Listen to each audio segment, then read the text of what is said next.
దేవుని పరిశుద్ధమైన నామమున కూడి వచ్చిన మీ అందరికీ వందనాలు తెలియజేయుచున్నాను. దేవుని గ్రంథమైన బైబిల్ నుండి ఆది కాండము 29వ అధ్యాయం 5వ వచనము చదువుకుందాం. ఆది కాండము 29వ అధ్యాయము 5వ వచనం. అతడు నాహోరు కుమారుడగు లాబానును మీరెరుగుదురా అని వారిని అడగగా వారు ఎరుగుదుమనిది.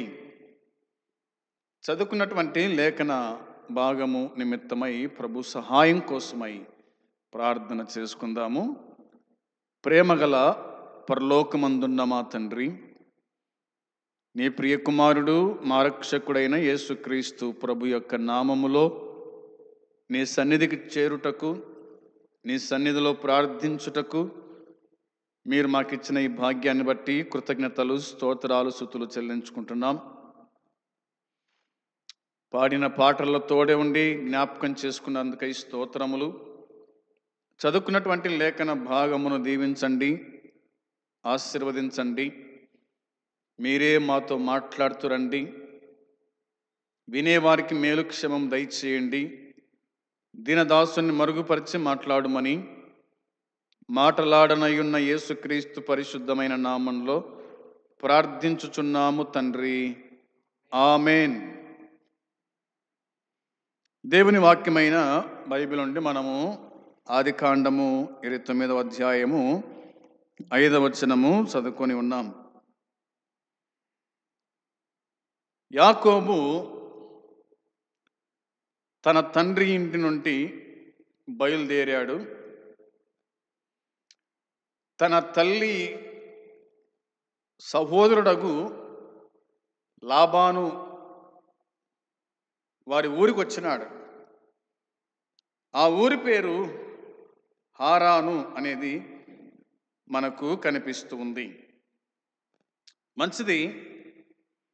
ఇక్కడ అడుగుతూ ఉన్నాడు, నాహోరు కుమారుడగు లాబానును మీరెరుగుదురా అని అడిగాడు.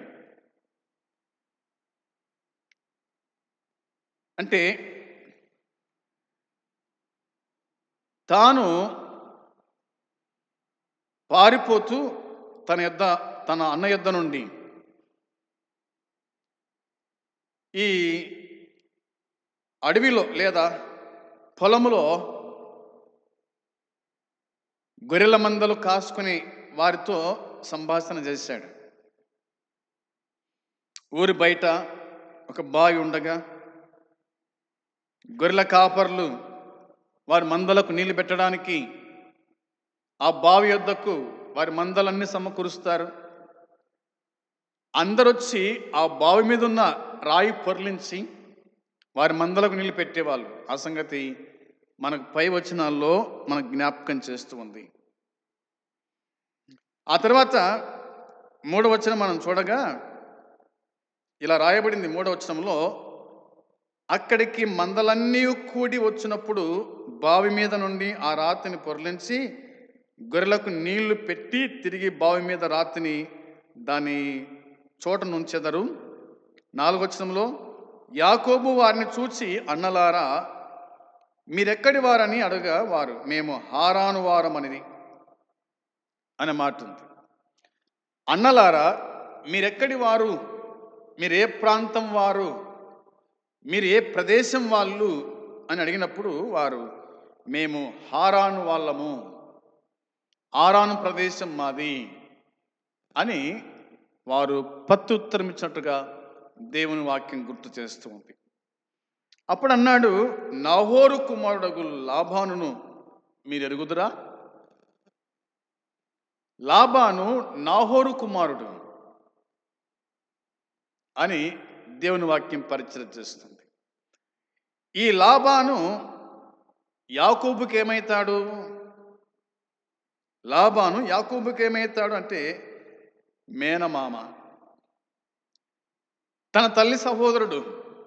తన తల్లి సహోదరుడు అనేది మనకు అర్థమవుతుంది.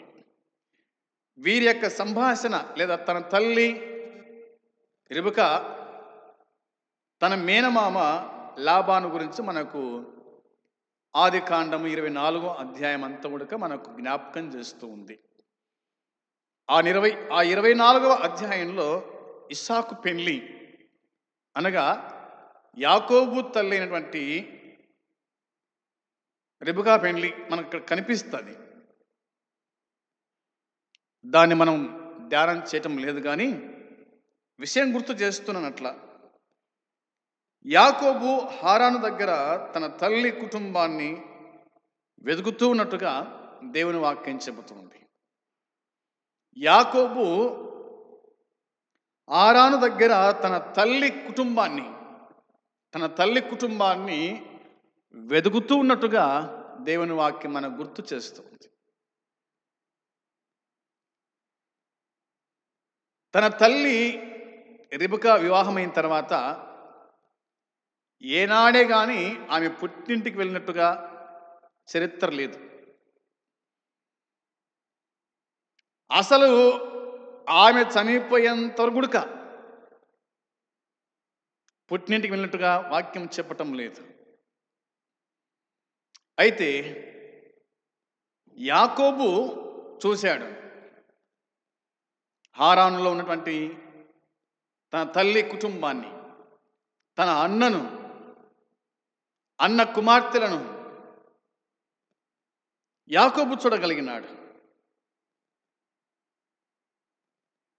అనేది మనకు అర్థమవుతుంది కదా. వచనం 10వ వచనంలో యాకోబు తన తల్లి సహోదరుడైన లాబాను కుమార్తెగు రాహేలును తన తల్లి సహోదరుడగు లాబాను గొర్రెలను చూచినప్పుడు అతడు దగ్గరకు వెళ్ళి బావి మీద నుండి రాతిని పొరలించి తన తల్లి సహోదరుడగు లాబాను గొర్రెలకు నీళ్లు పెట్టెను. యాకోబు రాహేలును ముద్దు పెట్టుకొని ఎలుగెత్తి ఏడ్చెను అని వ్రాయబడి ఉంది.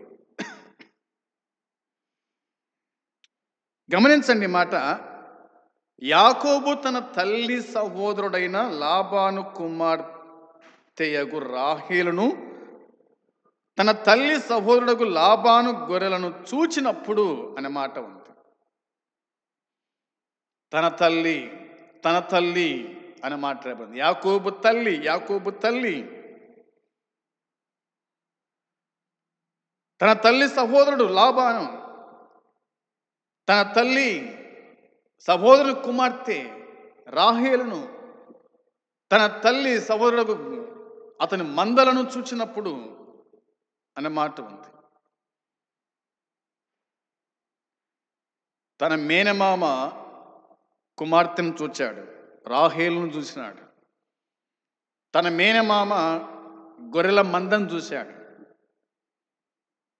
ఆ మందకు నీళ్లు పెట్టడానికి బావి మీద నుండి రాయి పొర్లించినాడు. మందలకు నీళ్లు పెట్టాడు. రాహేలును ముద్దు పెట్టుకొనెను, ఏడ్చెను అన్నమాట. ఎందుకు ఏడ్చినాడు? ఏడవలసిన పని ఏముంది? ఏమో తెలియదు. ఎందుకు ఏడ్చినాడో తెలియదు. ఒకవేళ ఇన్నాళ్లకు నేను మా తల్లి యొక్క సహోదరుడకు లాబాను కుమార్తెను చూచాను అని ఏడ్చినాడో, మందలు చూసినప్పుడు ఏడ్చినాడో, ఎందుకు ఏడ్చినాడో? ఎలుగెత్తి ఏడ్చెను. అవునా? ఎలుగెత్తి ఏడ్చినాడంట. ఏడవడం వేరు, ఎలుగెత్తి ఏడవడం వేరు అనేది మనకు అర్థమవుతుంది. ఇంకేముంది బైబిల్లో చూస్తే 11వ వచనం. మరియు యాకోబు తాను ఆమె తండ్రి బంధువుడనియు రిబ్కా కుమారుడనియు రాహేలుతో చెప్పినప్పుడు ఆమె పరిగెత్తుకొని తన తండ్రితో చెప్పాను. లాబాను తన సహోదరి కుమారుడైన యాకోబు సమాచారము విన్నప్పుడు అతన్ని ఎదుర్కొనుటకు పరిగెత్తుకొని వచ్చి అతని కౌగలించి ముద్దు పెట్టుకొని తన ఇంటికి తోడుకొని పోయాను. అతడు ఈ సంగతులన్నీ లాబానుతో చెప్పెను. అప్పుడు లాబాను, నిజముగా నీవు నా ఎముకయు నా మాంసమునై ఉన్నావు అనెను. అతడు నెల దినములు అతని యొద్ద నివసించిన తరువాత అనే మాట కనిపిస్తుంది. క్రీస్తు యేసునందు సోదరులారా, ఈ 29వ అధ్యాయము మొదటి 14 వచనాల్లో యాకోబు రాహేలును కలుసుకోవటము, లాబాను యాకోబును కలుసుకోవటము, వారి మధ్యన సంభాషణ ఈ విధంగా కొనసాగింది అనేది మనకు అర్థమైంది. యాకోబు మరి హారానుకు పోయినాడు, తన మామ ఇంటికి పోయినాడు. తన మామ ఇంటిలో నెల రోజులు గడిపినాడు. తన మామ ఇంటిలో నెల రోజులు గడిపాను అన్నమాట ఉంది కదా. అతడు నెల దినములు అతని యొద్ద నివసించిన తరువాత అనేది వాక్యము చెప్తుంది. ఆ తర్వాత ఏందో నేను మీకు మరలా జ్ఞాపకం చేస్తాను. దేవుడు ఈ మాటలను దీవించునుగాక. ఆమేన్. ప్రార్థన చేసుకుందాం. ప్రేమగల తండ్రి, నీ పరిశుద్ధమైన పాదములకు వందనాలు, స్తోత్రాలు, కృతజ్ఞతలు, స్తుతులు చెల్లించుకుంటున్నాం. చెప్పబడిన ఈ మాటలు దీవించండి, ఆశీర్వదించండి. ఎంతమంది వినగలిగారో వారి జీవితాల్లో కార్యం జరిగించి ప్రతిఫలం దయచేయమని యేసయ్య పరిశుద్ధమైన నామమున ప్రార్థించి అడిగి స్తుతించి వేడుకుంటున్నాము తండ్రి. ఆమేన్. పరలోకమందున తండ్రి ప్రేమ, మన ప్రభు అయిన యేసుక్రీస్తు కృప, పరిశుద్ధాత్మ సన్నిధి సహవాసం కూడి వచ్చిన మనకు సకల పరిశుద్ధులకు ఇప్పుడు ఎల్లప్పుడూ సదాకాలము తోడై ఉండునుగాక. ఆమేన్. అందరికీ వందనాలు.